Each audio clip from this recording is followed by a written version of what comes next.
Friend, feeling mo ba ang buhay mo para kang nasa sasakyang nakaipit sa traffic sa EDSA?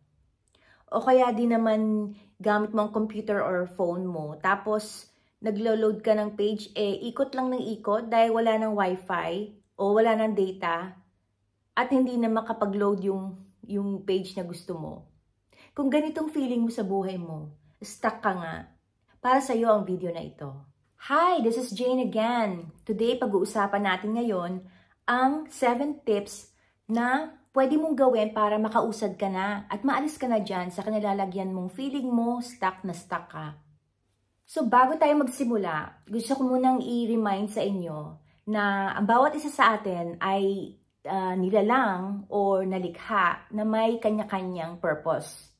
O sabihin nating mission. So, ang bawat isa sa atin, nabubuhay ka hindi para kumain lang, matulog, magtrabaho, umuwi sa bahay, at mamatay. Hindi. Ang bawat isa sa atin ay may nakatalagang purpose yan. So, wag mong kalilimutan yan.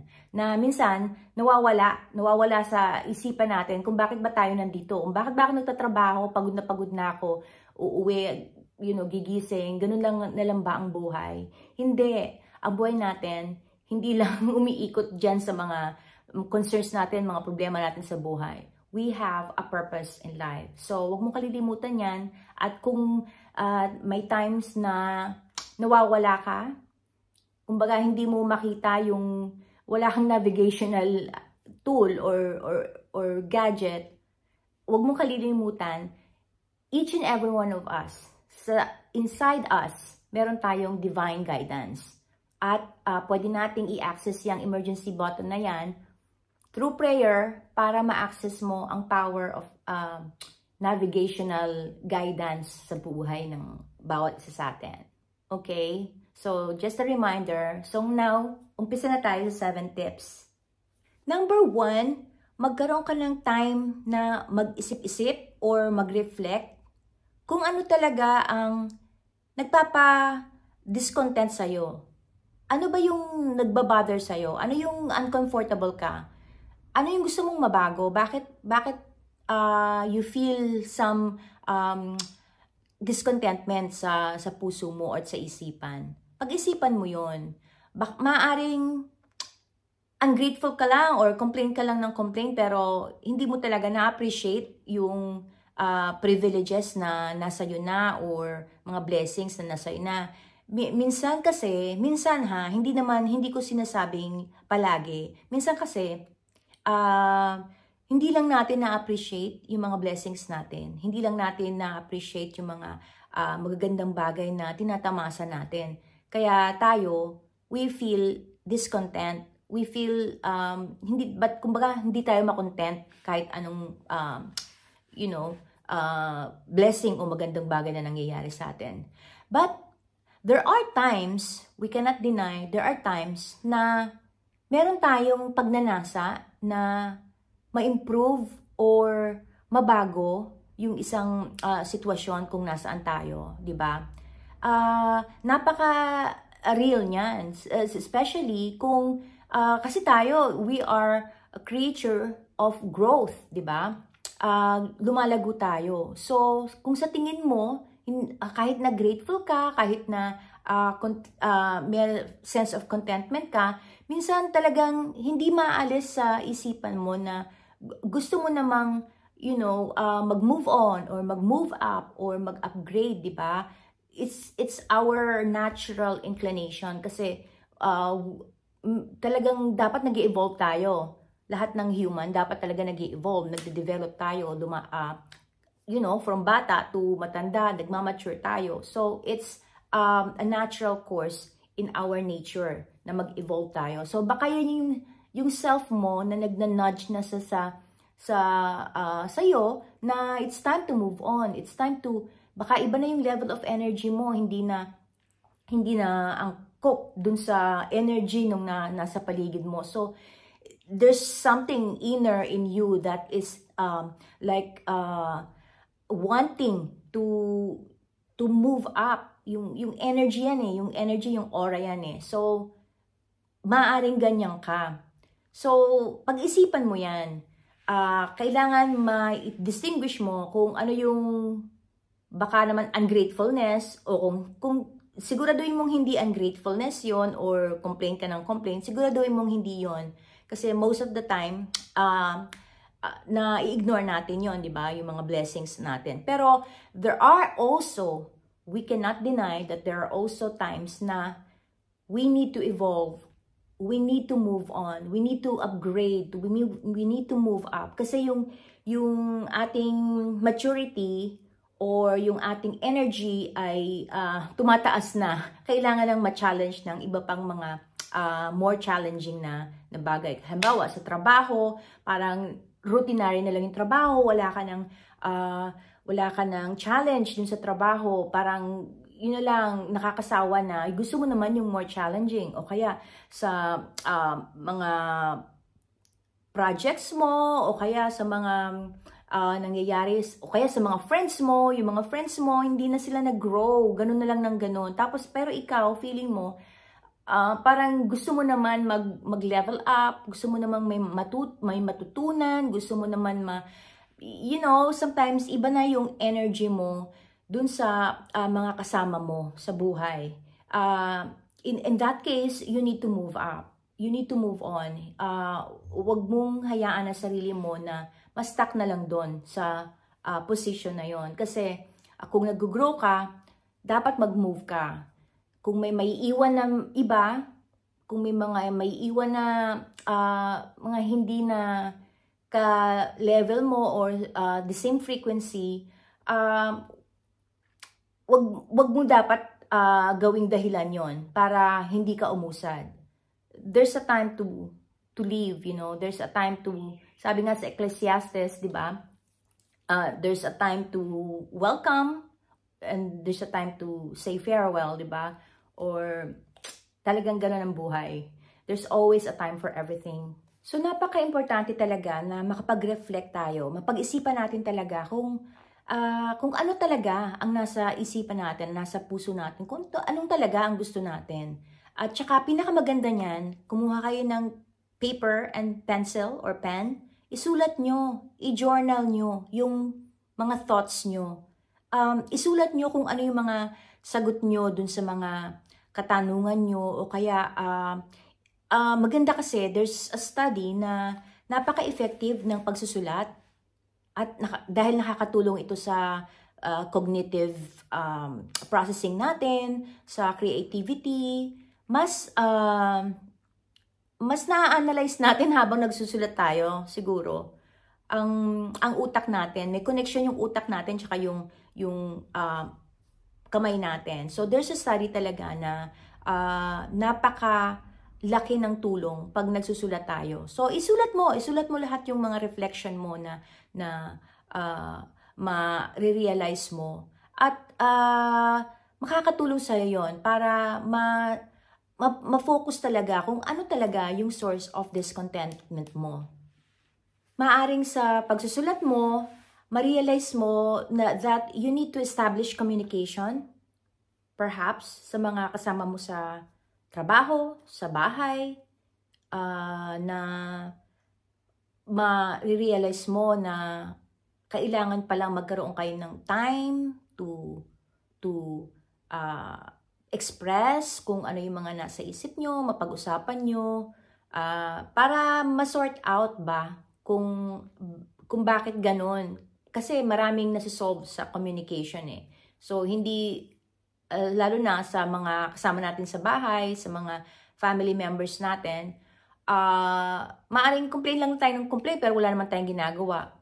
Why not? Isulat mo at kung na-figure out mo na nandun yung source ng discontentment mo, establish communication. I-express mo yung feelings, mag-usap kayo, or ng co-workers mo or ng boss mo at i-express mo at try to make a compromise or try to resolve any miscommunication or misunderstanding.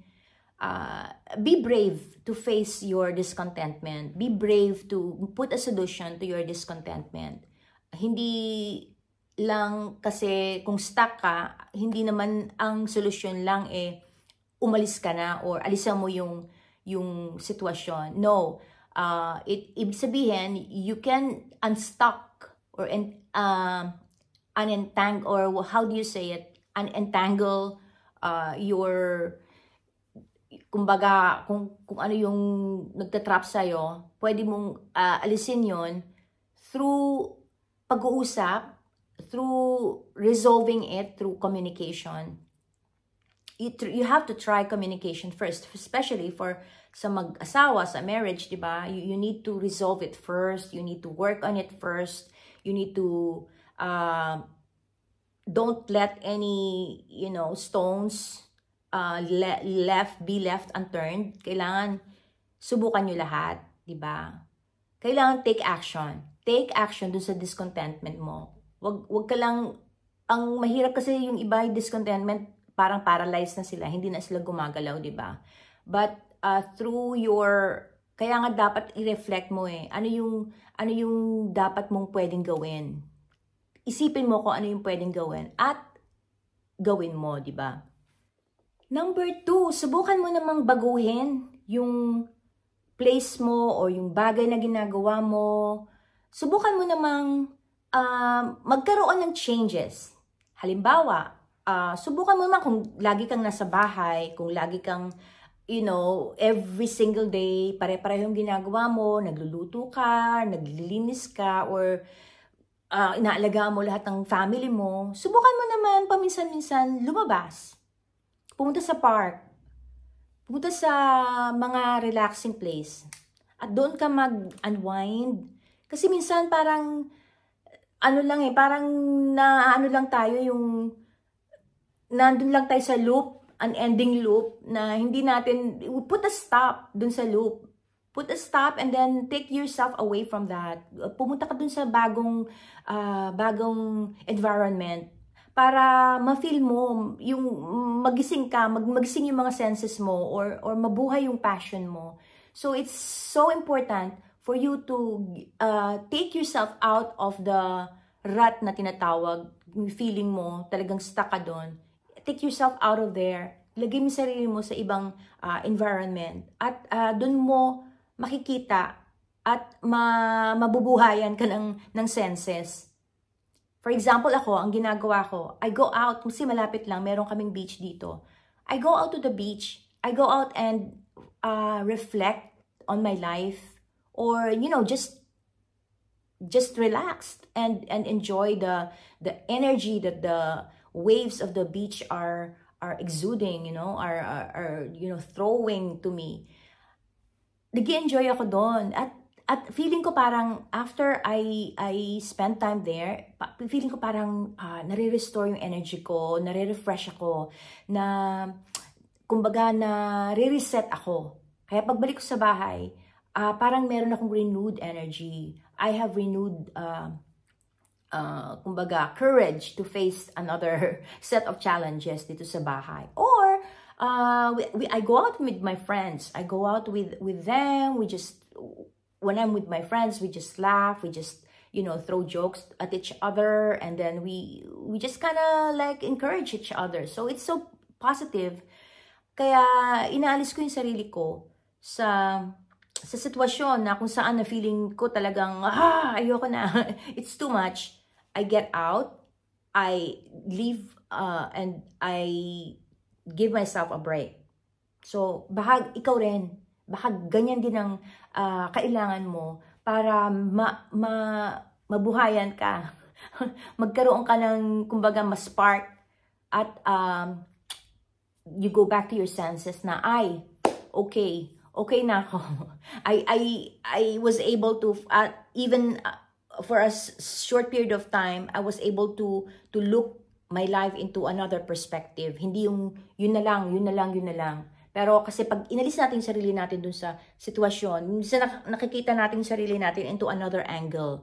And yun pala yung way para ma-appreciate mo pala kung ano yung buhay na meron ka. O kaya na nagkakaroon ka ng renewed courage na, okay, sige, lalaban uli ako. Ganun. O kaya, pwede naman na tanawin mo kung ano yung mga dating ginagawa mo na nag-i-enjoy ka, yung mga habits na ginagawa mo na nung hindi ka pa masyadong busy, ginagawa mo talagang something that gives you a lot of reward or satisfaction. Balikan mo yon, gawin mo yun uli.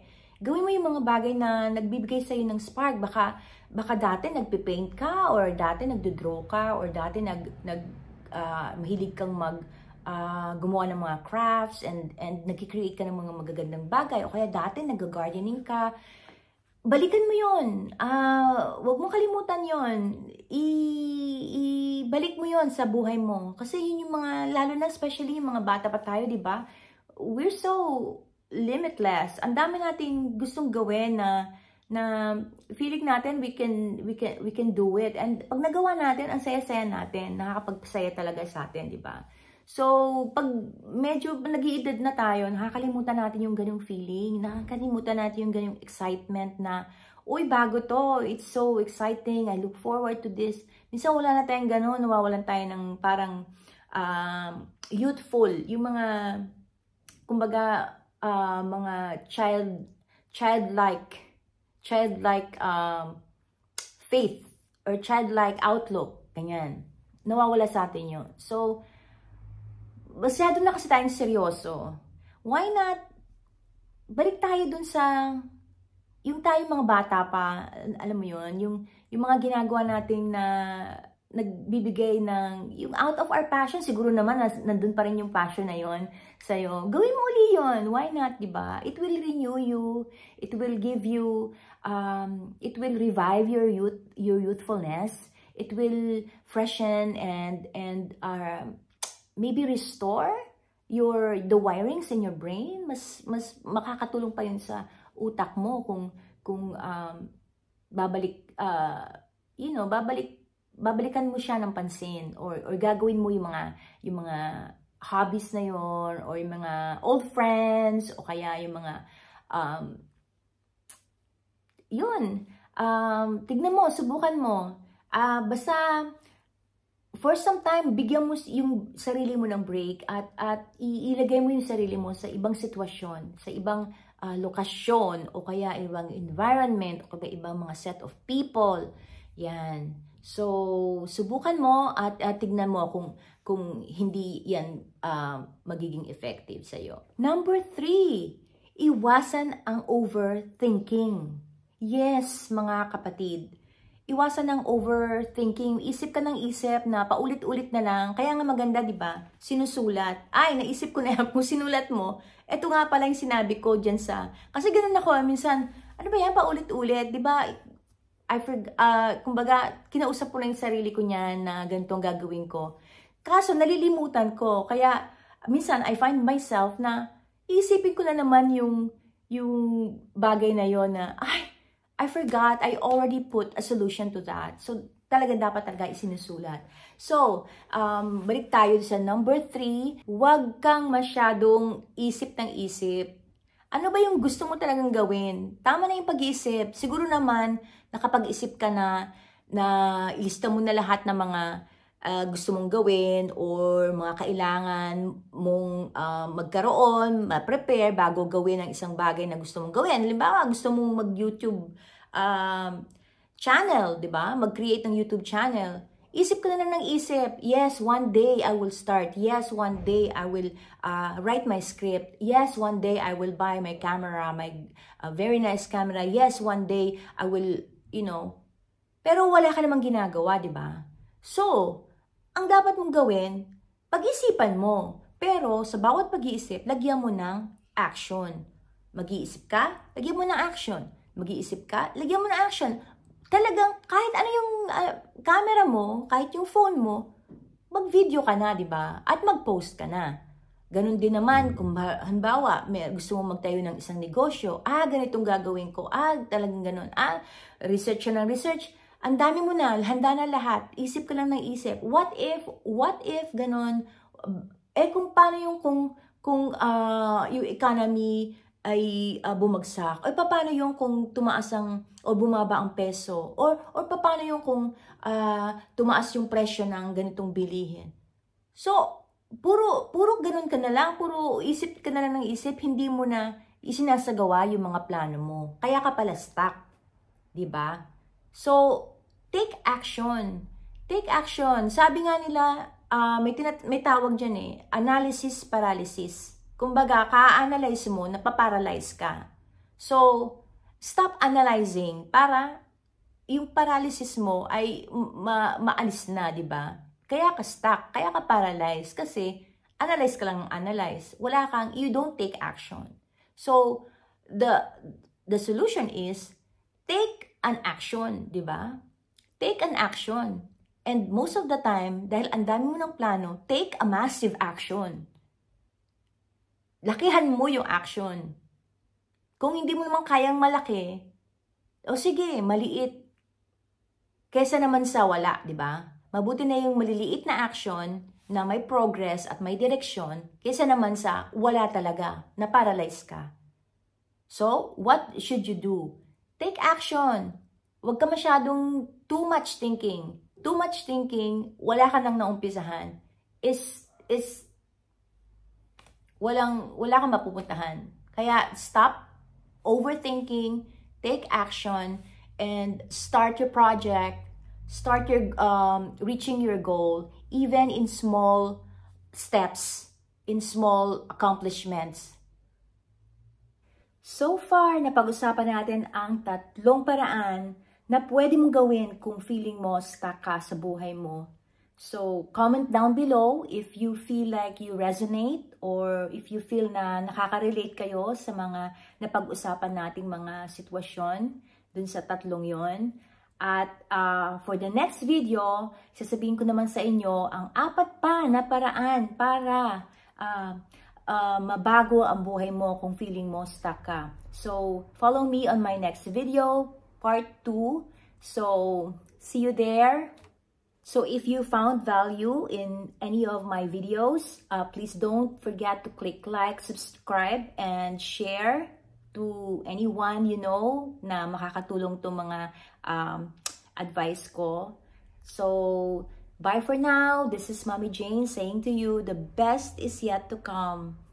Thanks for watching.